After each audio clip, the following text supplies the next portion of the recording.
Law of unity and necessity of yogic order. Law of unity मतलब जितनी भी चीज़ें हमको दुनिया में, सारा ब्रह्मांड में चीज़ें दिखाई दे रही हैं, ये सारी की सारी, ये लॉ कहता है कि सारी चीज़ें ये इंटरकनेक्टेड है, सब। ज्योग्राफिक चैनल का एक नाम सुना है हम लोगों ने, राइट? नेटफ्लिक्स पे उन्होंने एक डॉक्यूमेंट्री चलाई हुई है, आप भी उसको देखने की कोशिश करिएगा। उसका टाइटल कुछ अजीब सा है, लेकिन उसमें वो बता क्या रहे हैं, वो एक एग्जाम्पल के तौर पे मैं आपको बता रहा हूँ बस, कि अमेज़न का एक जंगल है अफ्रीकन कंट्रीज़ में, वहाँ पर कोई भी एक प्लांट ऐसे उगता है, ख़ास कोई एक पर्टिकुलर टाइप का एक प्लांट है, वो उगता है तो पूरी दुनिया के सारे क्रोकोडाइल्स के ऊपर कैसे असर करता है वो।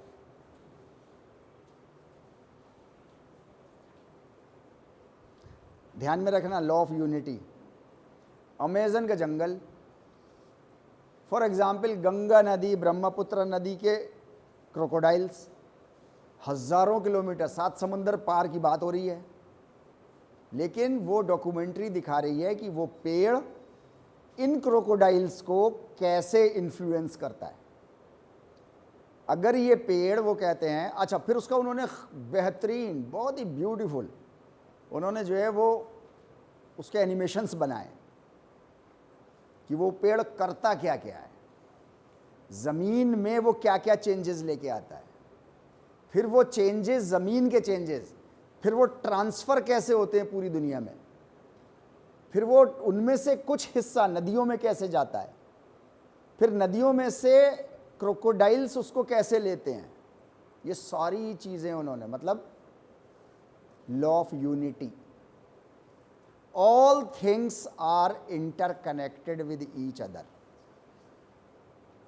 देखने में हमको लग रहा है सब सेपरेट है एक दूसरे से, सारे सब, अभी हम लोग बात करेंगे उसकी, right? All things are interconnected with each other. Nothing exists in isolation. अकेला कोई नहीं रहता।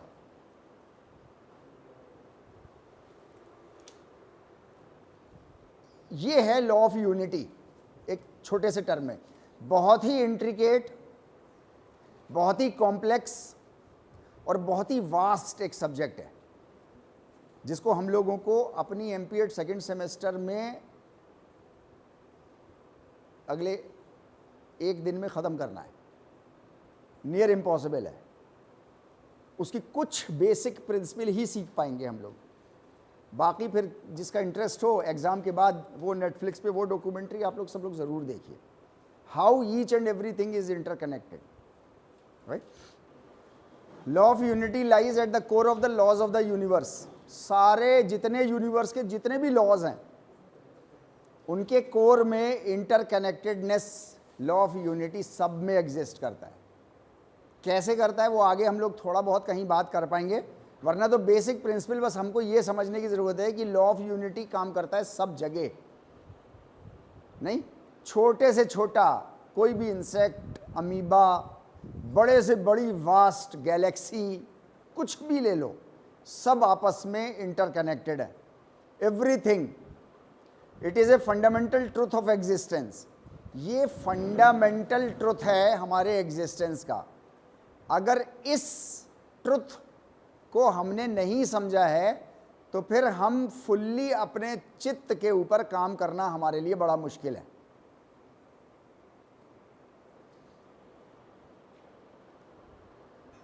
राइट, अभी आप ये इसको बड़े गौर से पढ़ो थोड़ा सा। It states that we are all part of a unified whole. पूरा एक होल है, उसके हम छोटे छोटे हिस्से हैं सब लोग, ठीक है नहीं?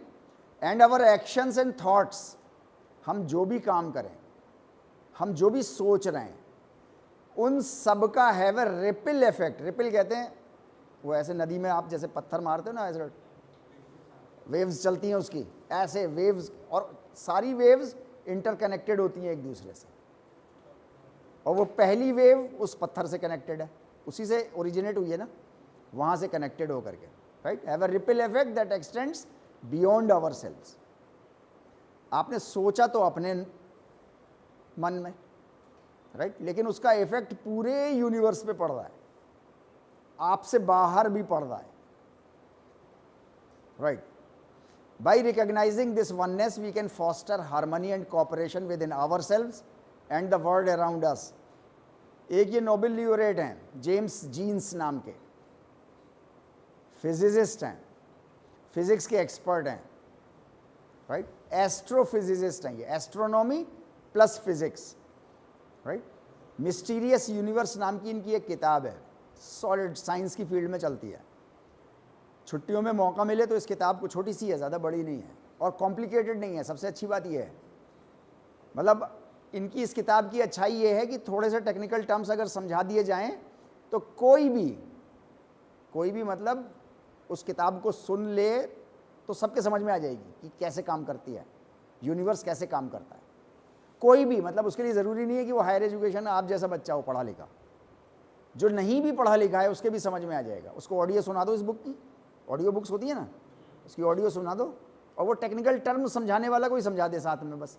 जैसे स्टेलर, तो अब स्टेलर तो शायद हमें भी नहीं समझ में आए, लेकिन स्टेलर आप डिक्शनरी में देख सकते हो, फिर आपको पूरी किताब समझ में आ जाए। तो इस किताब की खासियत ये, यही क्या कहते हैं, ये कहते हैं कि इंसान जो एक उंगली भी ऐसे उठाता है तो पूरे यूनिवर्स पे उसका कैसे असर पड़ता है, उसको कह रहे हैं वो मिस्टीरियस यूनिवर्स। हर इंसान जो एक उंगली भी उठा रहा है उसका पूरे यूनिवर्स पे कैसे असर पड़ता है, उसको कह रहे हैं ये मिस्टीरियस यूनिवर्स। मिस्टीरियस समझ रहे हैं ना, रहस्यमय, हाँ, छुपा हुआ यूनिवर्स। क्या चीज़? हाँ, ओके, हाँ होगा, ये बड़े साइंटिस्ट हैं ये दुनिया के, राइट। लाइफ हमारी रियल है, ये माया नहीं है, ये झूठ नहीं है। हमको बाहर से कुछ लोग आए, उन्होंने हमें सिखा दिया क्या माया है क्या नहीं माया, हमने वैसे ही सीख लिया, वो कॉन्सेप्ट हम लोग पहले समझ चुके हैं, राइट। लाइफ इज़ रियल और फॉरवर्ड गोइंग लाइफ है, आगे की तरफ चलने वाली लाइफ है। इसी वजह से योग में हम लोगों ने कभी डिस्कस किया होगा, योग में महर्षि पतंजलि ने स्मृति को वृत्ति कहा है। स्मृति मतलब मेमोरी, कि वो बार बार आपको वहीं ले जाती है, याददाश्त। कोई इवेंट आपके साथ हुआ है, कोई चीज़ है, आप उसके बारे में सोचना शुरू करो तो पीछे कुछ लोग होते हैं, आपने देखे हैं ना, पीछे की बातें ज़्यादा सोचते हैं वो, हम ही लोगों में से होंगे कुछ लोग, जबकि पीछे की बातें आपको कहाँ ले जा रही हैं, कहीं नहीं ले जा रही वो वहीं वहीं घूम रहे हो आप। लाइफ कैसी है, लाइफ का नेचर कैसा है, फॉरवर्ड गोइंग लाइफ है, राइट। तो इसको मैं एक एग्जांपल से समझाने की कोशिश करता हूँ। ये ऐसा ही बहुत इंपॉर्टेंट है, पीछे देखना, लाइफ में क्या क्या हुआ, किस इंसान के साथ कैसा हुआ, किसने कैसा किया, ये बहुत इंपॉर्टेंट है। लेकिन कितना पीछे देखना चाहिए और कितना आगे देखना चाहिए, तो इसकी एग्जांपल शायद मैंने आपसे शेयर की हो, मैं हर जगह शेयर करता हूँ, बार बार शेयर करूँगा आपसे, कभी और मौका मिलेगा तब भी करूँगा। जैसे आप कार चला रहे हो, तो आगे एक बड़ा स्क्रीन लगा होता है ड्राइवर के, उसको कितना देखना होता है, और साइड में उसके 2 शीशे लगे होते हैं पीछे देखने वाले, उनको कितना देखना होता है। क्या वो इंपॉर्टेंट होते हैं? बहुत इंपॉर्टेंट होते हैं वो, लेकिन क्या उन्हीं को देखना होता है उसको मोर देन 90%, या मोर देन 90% सामने देखना होता है, राइट। ऐसे ही लाइफ है, मोर देन 90% आपको सामने देखना है। Life is real and forward going, तो आगे देखो। आंखें भी ऊपर वाले ने आगे लगाई हैं, पीछे नहीं लगाई हैं। अगर पीछे का ज़्यादा इंपॉर्टेंट होता तो पीछे देख आंखें लगा देता वो, लेकिन हम एक टेंडेंसी डेवलप कर लेते हैं, नेगेटिव टेंडेंसी, जिससे हम खुद भी परेशान रहते हैं और हमसे एफिलिएटेड रिलेटेड जो लोग होते हैं वो भी परेशान रहते हैं। कि पीछे किसी इंसान ने फॉर एग्जाम्पल कोई कुछ बुरा काम किया, 10 साल बाद भी आपको वही बुराई नज़र आ रही है, हालांकि वो 4 बार आपसे माफ़ी मांग चुका तब तक। अपने बिहेवियर में उसने करेक्शन भी कर लिया। फिर वो इंसान, फॉर एग्जाम्पल, वो इंसान जो है वो कनाडा भी चला गया, राइट? वहां उसने अपने बिहेवियर में सुधार कर लिया। यहां आप आज भी गालियां बक रहे हो बुरा। साइकोलॉजिस्ट कहते हैं with in 5 minutes, 5 seconds, 5 to 7 seconds आपके इमोशंस अगर नेगेटिव हैं तो नेगेटिव असर शुरू कर देते हैं, और पॉजिटिव है तो पॉजिटिव असर शुरू कर देते हैं विद इन 5 to 7 सेकेंड्स। पीछे याददाश्त वाली उसमें भावना में कितना रह जाते हैं हम? घंटों के हिसाब से दिन गुजारते हैं, घंटों के हिसाब से। तो पीछे देखना है, ज़रूरी है, लेकिन कितना देखना है? बस उतना ही देखना है जितना कार चलाते हुए देखना, राइट? राइट। इंसानी सोच की मेजर फॉल्ट क्या है? राइट? पढ़ो आप इसको ज़रा। अरे लिखो मत यार, ये तो स्लाइड तुम्हारे पास पहुंच जाती है ना, इसको लिखने की क्या ज़रूरत है? डबल डबल काम करना। हमें कामयाब होने के लिए ये भी तो पता होना चाहिए ना, मेहनत कहाँ करनी है, पसीना कहाँ बहाना है। वरना पसीना तो कोल्हू का बैल भी बहा रहा है ना, आपसे ज़्यादा ही बहा रहा होगा शायद वो।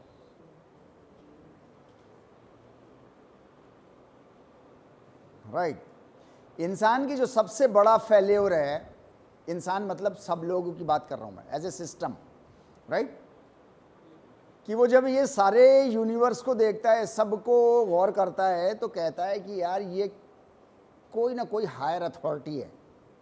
अब अलग अलग भाषा में अलग अलग नाम ले रहा है, कोई अल्लाह कह रहा है, कोई परमेश्वर कह रहा है, कोई कह रहा है कि कोई मशीनरी है वो काम कर रही है, मतलब हम नाम पे नहीं जा रहे।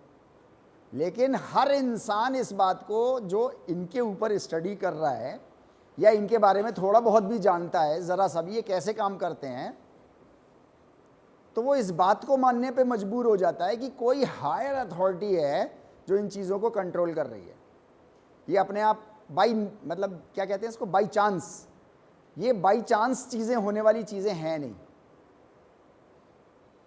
मतलब कोई चीज़ बाई चांस नहीं हो सकती।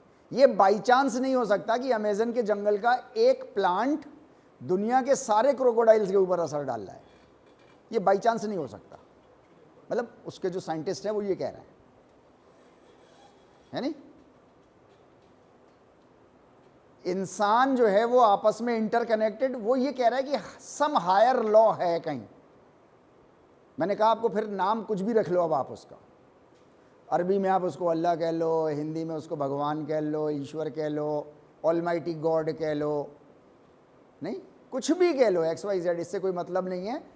मैं यहाँ कह रहा हूँ सम हायर लॉ, सही, कि कोई हायर लॉ है जो इन सारी चीज़ों को संभालता है। ये हर इंसान जो है वो जो ज़रा सा भी इनको जानता है, मतलब इसको, मतलब इसमें सारी चीज़ें हैं, वो पेड़ भी है, उसका असर क्रोकोडाइल्स पे, वो सारी चीज़ें भी हैं, वो इस बात को मानने बगैर रह नहीं पाता कि कोई हायर लॉ है जो सारी चीज़ें कंट्रोल किए हुए है, जिसने ओरिजिनेट की हैं ये सारी चीज़ें। लेकिन फेल्योर क्या है फिर? फेल्योर ये है, फिर चला गया उधर, फिर सेट करो उसको, इंपॉर्टेंट चीज़ है, वैसे तो हमें समझ में आ जाएगा। लेकिन इंसान जब अपनी सोसाइटी में आता है तो फिर ये हायर लॉ कहीं चला जाता है, गुम हो जाता है, और इंसान कहता है कि मैं अपने कानून खुद बनाऊंगा, मैं किसी से नहीं कंट्रोल होऊंगा। ये है प्रॉब्लम इंसान की सबसे बड़ी। इंसान का जो मेजर फेल्योर है, वो मेजर फेल्योर सिर्फ इस बात का है कि वो अपनी सोसाइटी के अलावा, अपने के अलावा सारी चीज़ों में वो ये क्या कह रहा है? एक ही बात कह रहा है, कोई हायर लॉ है, कोई ऑलमाइटी है, कोई खुदा है, कोई अल्लाह है, कोई ईश्वर है, भगवान है, कुछ भी है, कोई है जो कंट्रोल कर रहा है। लेकिन जब इंसान अपने अंदर आता है, वही साइंटिस्ट यूरोप के, वही साइंटिस्ट वेस्ट के, वही साइंटिस्ट ईस्ट के, जब अपने अंदर आते हैं, अपनी सोसाइटी के लिए आते हैं, तो फिर भूल जाते हैं वो हायर लॉ से शायद हम भी कमांड होते होंगे। ये मेजर फेल्योर है। इंसानों का, राइट? इंसानों को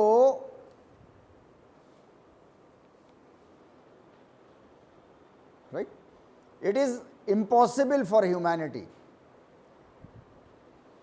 जिसको हम लोग शांति बोलते हैं, वो मैंने शायद आपको पीछे लिखाया भी हो कि कहते किसको हैं, पीस। इंडियन कल्चर में तो बहुत बोला जाता है, हर छोटी छोटी प्रेयर के बाद बोला जाता है 3-3 बार ओम शांति शांति शांति। मतलब यहाँ जितना बोला जाता है शायद इतना किसी दुनिया में नहीं बोला जाता, राइट? इस शांति का मतलब होता है कि वो शांति नहीं कि आपस में हिंदू मुस्लिम नहीं लड़ रहे, या एएमयू के स्टूडेंट्स, बड़ी शांति है एएमयू के अंदर, क्यों? क्योंकि कोई गेट वेट बंद नहीं हो रहा, स्ट्राइक विस्ट्राइक नहीं हो रही, लड़ाई झगड़ा नहीं हो रहा, सब शांत चल रहा है, राइट? हिंदी में शांति का मतलब शायद ये होता हो, लेकिन जब संस्कृत वर्ड पे हम आते हैं तो शांति का मतलब होता है कि ऐसा एनवायरनमेंट जहां हर इंसान को अपना फुल पोटेंशियल डेवलप करने का फुल मौका मिले। लिख लो आप लोग इसको, शांति मतलब ऐसा एनवायरनमेंट जहां हर इंसान को, इसको इंग्लिश में ट्रांसलेट आप खुद कर लेना, जहां हर इंसान को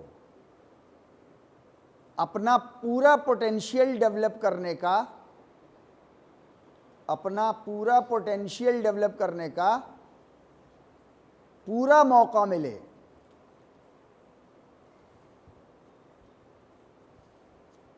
और ये तो आधी बात हुई, और जब वो अपना पोटेंशियल डेवलप कर ले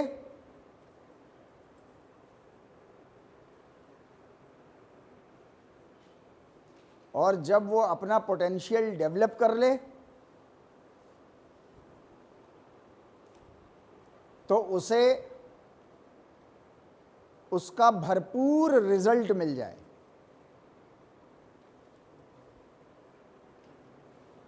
उसका भरपूर रिजल्ट मतलब पूरा रिजल्ट मिल जाए,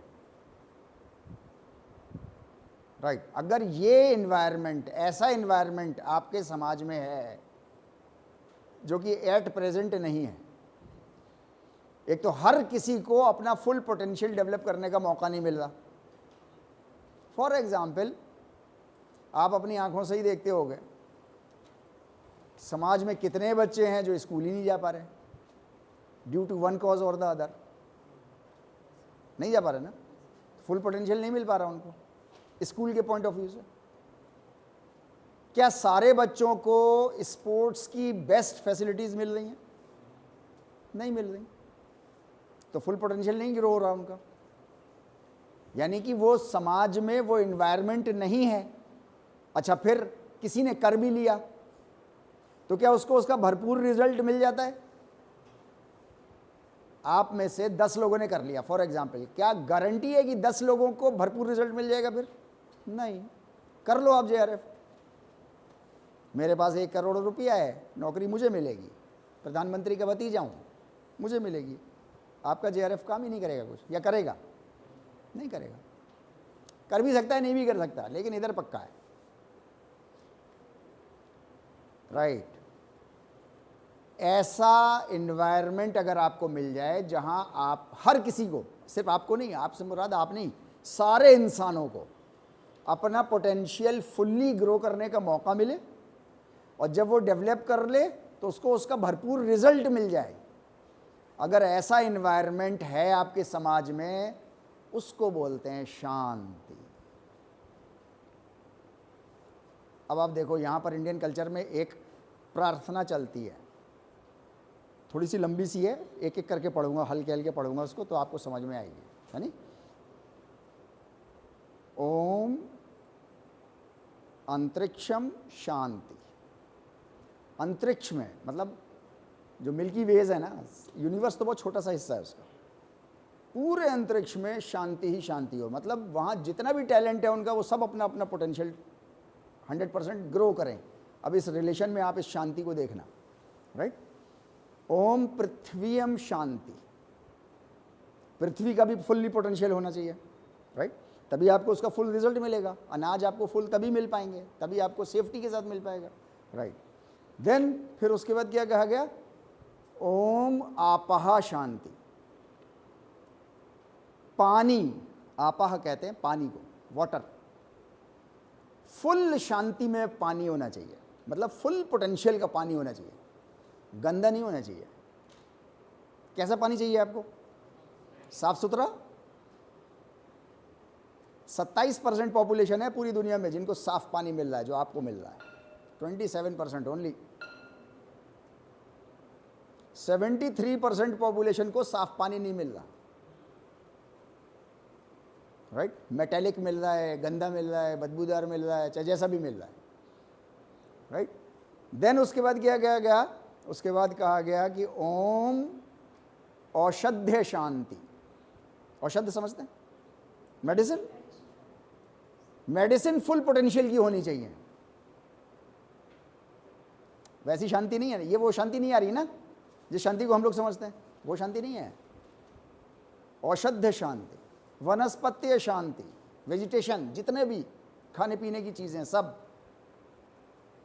ओम सर्वम शांति, सबको शांति, सबको वो पोटेंशियल, आपको वो पोटेंशियल, मुझे वो पोटेंशियल, जहां मैं अपना पोटेंशियल ग्रो कर सकूं और भरपूर रिजल्ट मिल जाए।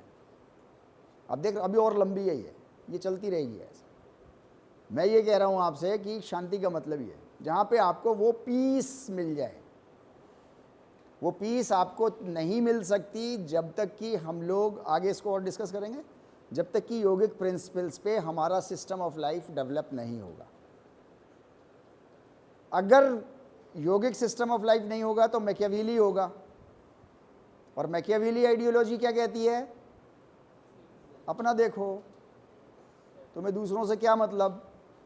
जब मैं अपना देखने चलूंगा तो मैं जितना ताकतवर हो जाऊंगा मैं उतना दूसरों का शोषण करूंगा,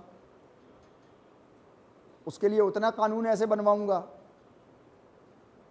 राइट, कि जहां ज्यादातर लोग, अभी 100 करोड़ लोग मेरे सामने झुकते हो तो मैं चाहूंगा 110 करोड़ लोग मेरे सामने झुकने वाले हो जाएं। हर इंसान की ख्वाहिश है नहीं? हर इंसान चाह रहा है कि दूसरे को एक्सप्लॉइट कर लूं, मेरा फायदा हो जाए, अंडर दिस मैकियावेली आइडियोलॉजी। लेकिन योगिक आइडियोलॉजी में क्या ऐसा है? नहीं, वैसा नहीं है। उसको हम लोग आगे डिस्कस करेंगे। Thank you very much.